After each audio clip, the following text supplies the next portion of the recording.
Hello everyone, welcome back to this space. My name is Edith Wanyonyi and today I'll be sharing with you about the model of the self concept. So a point to note is that models only facilitate understanding. They do not provide definitive statements or conclusive findings. Rather, they are a means of simplifying reality.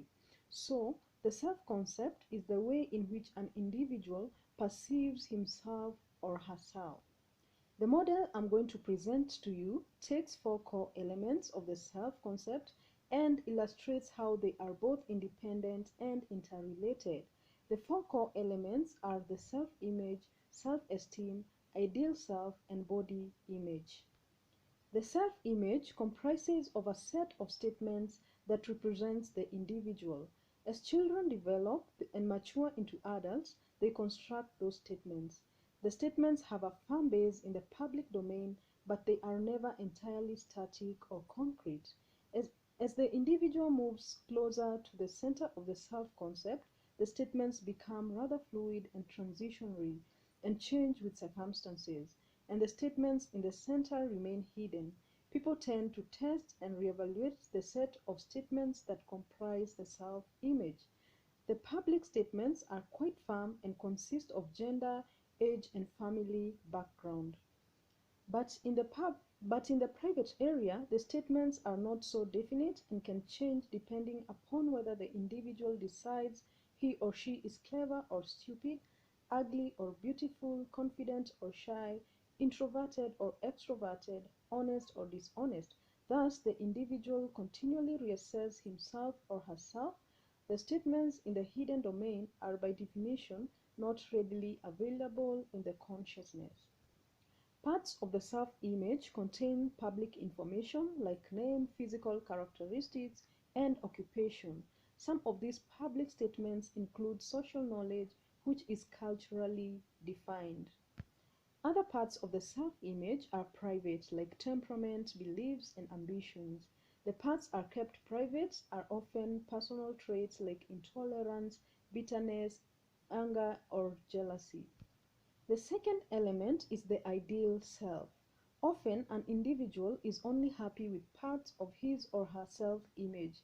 Sometimes they would like to change parts so that they become more like someone else, more like an idealized self. The ideal self comprises of statements about who they would like to be. Everyone has an ideal self that they aspire to, somebody they would like to be. Perhaps they try and model themselves on someone they know or maybe a media personality. People have public and private parts of their ideal self. The public part is that which they admit to openly. They say to others, I would like to be more tolerant, I wish I was wealthy. In the deeper parts of the ideal self, there are private aspects that people keep to themselves. I wish I was more attractive, or I wish I had more friends. Again, parts of the hidden domain deny access to the core of the idealized self. The third element is the self-esteem. The self-esteem is the state of statements regarding the value individuals put upon themselves, value in the sense of respect, admiration, pride, and enjoyment. The evaluation is an estimate of personal worth, and personal worth is intimately bound up with the other three parts of the self-concept. For example, the closer self-image approaches the ideal self, then the higher the self-esteem. If the body image corresponds with the ideal self, then again self-esteem tends to be high. Similarly, if there is little difference between the public and private self, then self-esteem is relatively high. Those factors go together in an evaluation of self. It is a statement of personal worth and is an individual assessment. Self-esteem is unlikely to be affected by cultural values. Unlike the ideal self, self-esteem is uniquely individual. Thus, it is possible to respect people in prominent positions who place little value upon themselves. This is particularly so in the performing arts. World-famous musicians may play the universal acclaim, yet they may be profoundly dissatisfied with their performance. Painters may be internationally recognized, yet feel depressed because they believe their work to be of little merit. So, personal achievements are assessed on the individual judgments made. These contribute towards self-esteem, which becomes the evaluation of personal worth. The fourth element is the body image. The body image comprises a set of statements about the way in which people imagine they look. Body image seems the simplest and most obvious part of the self-concept, yet in many ways it is the most elusive.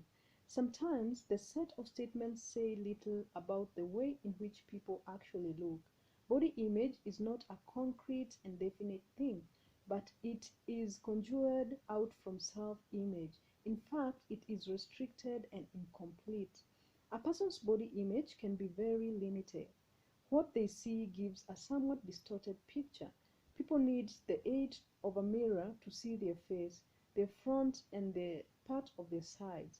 After they have a little idea of how they look, sometimes a photograph, which is public information, gives an image from the back. Nobody seems to know what they look from below or above. Sometimes people are happy with the way in which they look. It seems to happen in phases. There are periods when everything seems right about their appearance. It may be biological. Studies have shown that women look most attractive during ovulation. And despite all of these changes, there is a hard central core of statements that appear to remain concrete. This can lead people to reject representations of themselves, which they peruse photographs. They often reject some because they do not think they are good likeliness, public information compared against private opinion. But the camera does not lie. They are obviously influenced by the concept of their body image and reject evidence to the contrary. So, a concrete and definite body image eludes most people. What a person really looks like can sometimes surprise them. Certainly, the image changes and they need to adapt to retain a realistic body image. Clearly, it is fluid and somewhat elusive, and they must take that into account in assessing self-concept.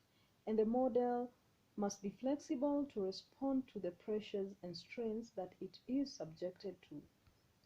So, in summary, the self-concept is made up of four interrelated and interdependent parts. It is a fluid and dynamic concept, continually under pressure to move in one direction or another. The four core elements interact and are interdependent.